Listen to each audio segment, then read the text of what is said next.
Hi friends, बघा आज आम्ही कांगुण्याचं भाजी करालो आहे। हे बघा त्याचं पानं आणि हे बारीक टमाटर असते,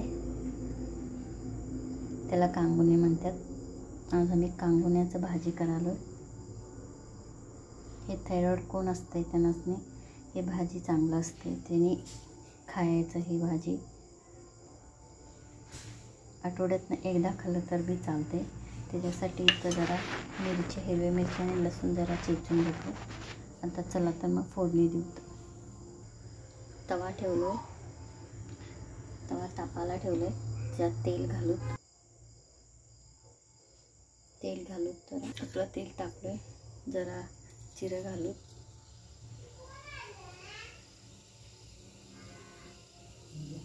जिरं गरम झालं की हिरवी मिरची आणि लसूण,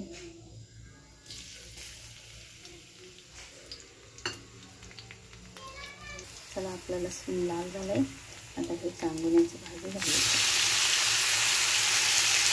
थोडं हळद टाकायला, चवीनुसार मीठ, पाणी न घालता हे शिजवून घ्यायचं। बस मीठ घातलं, जरा परतून घ्यायचं, पाणी न घालता ह्याला शिजवून घ्यायचं। नंतर आपली भाजी तयार।